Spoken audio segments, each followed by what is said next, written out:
ಈ ತಂತ್ರ ಗ್ರಂಥದಲ್ಲಿ ಹೇಳಿದ ಮಾತು ಯಯಾ ಕಯಾಚಿತ್ ಭಾಷೆಯ. ಭಾಷೆ ಅನ್ನುವುದು ಮಂತ್ರಕ್ಕೆ ಅನಿವಾರ್ಯತೆ ಅಲ್ಲ. ವಾದಿರಾಜ ಗುರುಗಳ ಲಕ್ಷ್ಮೀ ಶೋಭಾನೆಯನ್ನು ನೋಡಿದರೆ ನಾವು ಇವತ್ತೂ ಕೂಡ ಅದನ್ನು ಮುತ್ತೈದೆಯರ ಉಪನಿಷತ್ತು ಅಂತ ಕರಿತೇವೆ.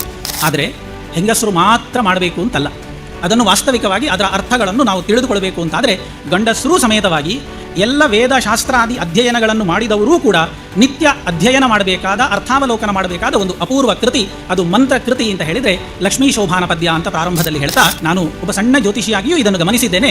ಎಲ್ಲರ ಬದುಕಿನಲ್ಲೂ ಕೂಡ ದಾಂಪತ್ಯದ ಕಷ್ಟಗಳು ಬಂದಾಗ, ವಿವಾಹಕ್ಕೆ ಪ್ರತಿಬಂಧಕ ರೂಪದಲ್ಲಿರುವಂತಹ ತೊಂದರೆಗಳು ಬಂದಾಗ ಅದನ್ನೆಲ್ಲವನ್ನು ಪರಿಹಾರ ಮಾಡುವ ಅಪೂರ್ವ ಮಂತ್ರ ಸಂದೋಹ ಅಂತ ಹೇಳಿದರೆ ಲಕ್ಷ್ಮೀ ಶೋಭಾನೆ ಅನ್ನುವಂಥದ್ದು ಗುರುರಾಜರು ನಮಗೆ ಅನುಗ್ರಹ ಮಾಡಿದ ದೊಡ್ಡ ಮಂತ್ರ.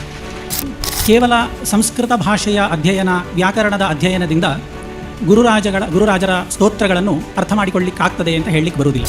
ಸ್ವಾಪ್ನ ವೃಂದಾವನಾಖ್ಯಾನ ಅನ್ನುವ ಈ ಗ್ರಂಥದಲ್ಲಿ ಶ್ಲೋಕಗಳೇ ಇಲ್ಲ, ಇದರಲ್ಲಿ ಇರುವುದೆಲ್ಲ ಮಂತ್ರಗಳೇ. ಈ ಮಂತ್ರಗಳನ್ನು ಯಾರು ಮಾಡಬಹುದು?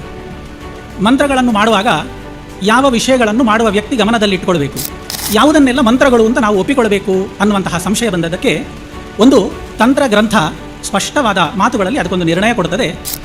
ಯಾರ ಸಂಕಲ್ಪವನ್ನು ಭಗವಂತ ಸತ್ಯವನ್ನಾಗಿ ಮಾಡ್ತಾನೆ ಅಂತಹ ವ್ಯಕ್ತಿಗಳಿಗೆ ಸತ್ಯ ಸಂಕಲ್ಪರು ಅಂತ ಹೆಸರು. ಸಚ ಇತ್ತಂಭೂತಃ ಪ್ರಭಾವ ನೇತರ ಪುರುಷಾಣಾಂ ಸಮಸ್ತಿ.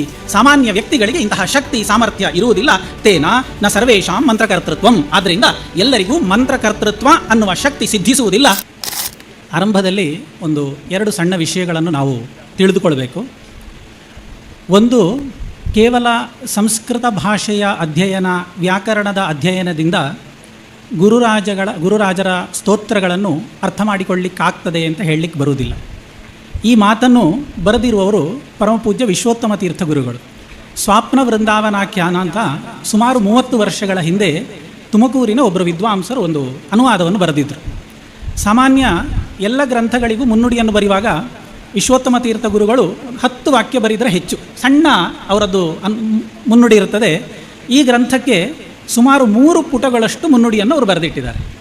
ಅದರಲ್ಲಿ ಅವರು ಒಂದು ವಾಕ್ಯ ಬರೀತಾರೆ, ಸ್ವಾಪ್ನ ವೃಂದಾವನಾಖ್ಯಾನ ಅನ್ನುವ ಈ ಗ್ರಂಥದಲ್ಲಿ ಶ್ಲೋಕಗಳೇ ಇಲ್ಲ, ಇದರಲ್ಲಿ ಇರುವುದೆಲ್ಲ ಮಂತ್ರಗಳೇ. ಇದು ಕೇವಲ ಒಂದು ಸಂಸ್ಕೃತ ಭಾಷೆಯ ಅಧ್ಯಯನದಿಂದ ಅರ್ಥ ಮಾಡಿಕೊಳ್ಳಿಕ್ಕಾಗುವ ಗ್ರಂಥ ಅಲ್ಲ. ವಾದಿರಾಜ ಗುರುಗಳ ಅನುಗ್ರಹ ಇದ್ದರೆ ಮಾತ್ರ ಅವರ ಕೃತಿಗಳು ಯಥಾರ್ಥವಾಗಿ ಅರ್ಥ ಆಗ್ತದೆ.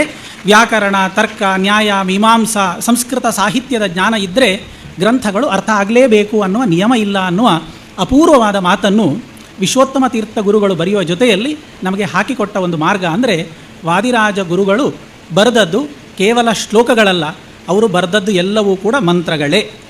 ಅದು ಯಾವ ಭಾಷೆಯಲ್ಲಿ ಬೇಕಾದರೆ ಇರಬಹುದು. ಅದಕ್ಕೆ ಹಿನ್ನೆಲೆಯಾಗಿ ನಾನು ಮಂತ್ರಶಾಸ್ತ್ರದ ಬಗೆಗೆ ಒಂದು ಸಣ್ಣ ವಿಷಯವನ್ನು ನಿಮ್ಮ ಮುಂದೆ ನಿವೇದಿಸಿಕೊಳ್ತಾ ಇದ್ದೇನೆ.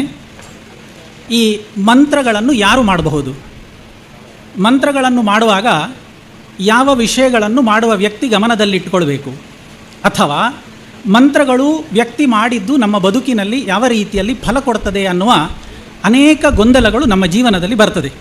ಯಾವುದನ್ನೆಲ್ಲ ಮಂತ್ರಗಳು ಅಂತ ನಾವು ಒಪ್ಪಿಕೊಳ್ಬೇಕು ಅನ್ನುವಂತಹ ಸಂಶಯ ಬಂದದ್ದಕ್ಕೆ ಒಂದು ತಂತ್ರ ಗ್ರಂಥ ಸ್ಪಷ್ಟವಾದ ಮಾತುಗಳಲ್ಲಿ ಅದಕ್ಕೊಂದು ನಿರ್ಣಯ ಕೊಡ್ತದೆ. ಬಹುಶಃ ಈ ವಾಕ್ಯಗಳನ್ನು ನೋಡಿದಾಗ ವಾದಿರಾಜ ಗುರುಗಳ ಕುರಿತಾಗಿಯೇ ಬರೆದದ್ದು ಅಂತ ಅನ್ನಿಸುವಷ್ಟು ಸ್ಪಷ್ಟವಾದ ಮಾತುಗಳು ಇದರಲ್ಲುಂಟು. ಆ ಗ್ರಂಥಕಾರ ಬರೀತಾನೆ, ಯೇ ಹಿ ಸತ್ಯ ಸಂಕಲ್ಪಾಃ ತೇ ಏವ ಮಂತ್ರಾನ್ ಕರ್ತುಂ ಶಕ್ನುವಂತಿ. ಯೇ ಹಿ ಸತ್ಯ ಸಂಕಲ್ಪಾಃ ತೇ ಏವ ಮಂತ್ರಾನ್ ಕರ್ತುಂ ಶಕ್ನುವಂತಿ.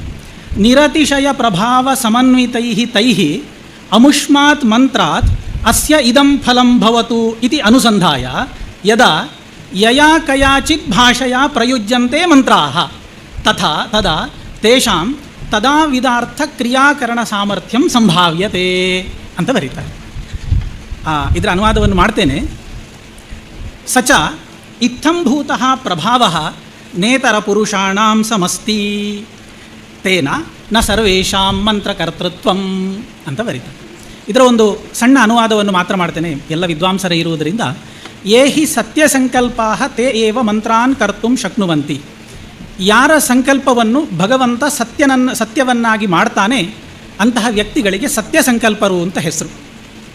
ಅಂತಹ ಸತ್ಯ ಸಂಕಲ್ಪರು ಯಾರಿದ್ದಾರೆ ಅವರಿಗೆ ಮಾತ್ರ ಮಂತ್ರಗಳನ್ನು ಮಾಡುವ ಶಕ್ತಿ ಮತ್ತು ಸಾಮರ್ಥ್ಯ ಸಿದ್ಧಿಸ್ತದೆ.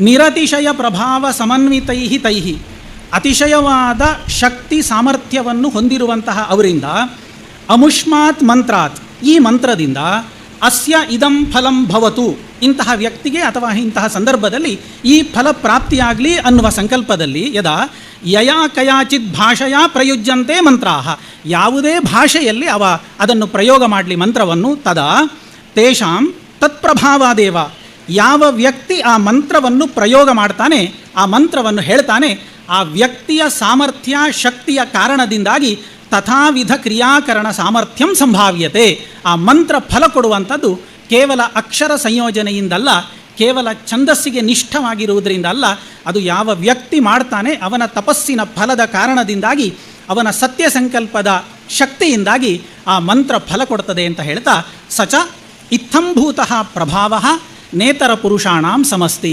ಸಾಮಾನ್ಯ ವ್ಯಕ್ತಿಗಳಿಗೆ ಇಂತಹ ಶಕ್ತಿ ಸಾಮರ್ಥ್ಯ ಇರುವುದಿಲ್ಲ, ತೇನ ನ ಸರ್ವೇಷಾಂ ಮಂತ್ರಕರ್ತೃತ್ವಂ, ಆದ್ದರಿಂದ ಎಲ್ಲರಿಗೂ ಮಂತ್ರಕರ್ತೃತ್ವ ಅನ್ನುವ ಶಕ್ತಿ ಸಿದ್ಧಿಸುವುದಿಲ್ಲ. ನಮ್ಮ ವಾದಿರಾಜ ಗುರುಗಳಿಗೆ ಇದೆಲ್ಲವೂ ಸ್ವಯಂ ಸಿದ್ಧವಾಗಿ ಬಂದದ್ದು. ಏನು ಸಾಕ್ಷಿ ಬೇಕು? ಈ ತಂತ್ರಗ್ರಂಥದಲ್ಲಿ ಹೇಳಿದ ಮಾತು ಯಯಾ ಕಯಾಚಿತ್ ಭಾಷೆಯ, ಭಾಷೆ ಅನ್ನುವುದು ಮಂತ್ರಕ್ಕೆ ಅನಿವಾರ್ಯತೆ ಅಲ್ಲ. ವಾದಿರಾಜ ಗುರುಗಳ ಲಕ್ಷ್ಮೀ ಶೋಭಾನೆಯನ್ನು ನೋಡಿದರೆ ನಾವು ಇವತ್ತು ಕೂಡ ಅದನ್ನು ಮುತ್ತೈದೆಯರ ಉಪನಿಷತ್ತು ಅಂತ ಕರಿತೇವೆ. ಅಂತಹ ಆ ಕನ್ನಡ ಭಾಷೆಯಲ್ಲಿ ಅರ್ಥಗರ್ಭಿತವಾದ ವೇದದ ಸಾರವನ್ನು ತನ್ನಲ್ಲಿ ಒಳಗೊಂಡಿರುವಂತಹ ಆ ಎಲ್ಲ ಪದ್ಯಗಳು ನಮ್ಮ ಪಾಲಿಗೆ ಕೇವಲ ಪದ್ಯಗಳಲ್ಲ, ನಮ್ಮ ಪಾಲಿಗೆ ಕೇವಲ ಛಂದಸ್ಸಿನಲ್ಲಿ ನಿಷ್ಠವಾಗಿರುವ ನಿಹಿತವಾಗಿರುವಂತಹ ಹಾಡುಗಬ್ಬ ಅಲ್ಲ, ಅದು ನಮ್ಮೆಲ್ಲರ ಪಾಲಿಗೆ ಮಂತ್ರಗಳೇ.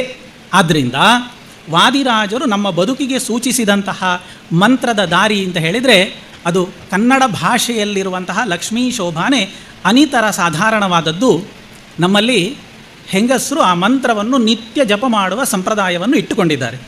ಆದರೆ ಹೆಂಗಸರು ಮಾತ್ರ ಮಾಡಬೇಕು ಅಂತಲ್ಲ, ಅದನ್ನು ವಾಸ್ತವಿಕವಾಗಿ ಅದರ ಅರ್ಥಗಳನ್ನು ನಾವು ತಿಳಿದುಕೊಳ್ಳಬೇಕು ಅಂತಾದರೆ ಗಂಡಸರೂ ಸಮೇತವಾಗಿ ಎಲ್ಲ ವೇದಶಾಸ್ತ್ರಾದಿ ಅಧ್ಯಯನಗಳನ್ನು ಮಾಡಿದವರೂ ಕೂಡ ನಿತ್ಯ ಅಧ್ಯಯನ ಮಾಡಬೇಕಾದ, ಅರ್ಥಾವಲೋಕನ ಮಾಡಬೇಕಾದ ಒಂದು ಅಪೂರ್ವ ಕೃತಿ ಅದು ಮಂತ್ರ ಕೃತಿ ಅಂತ ಹೇಳಿದರೆ ಲಕ್ಷ್ಮೀ ಶೋಭಾನ ಪದ್ಯ ಅಂತ ಪ್ರಾರಂಭದಲ್ಲಿ ಹೇಳ್ತಾ ಅದರ ಬಗ್ಗೆ ಒಂದು ಸಣ್ಣ ವಾಕ್ಯ ಉಂಟು.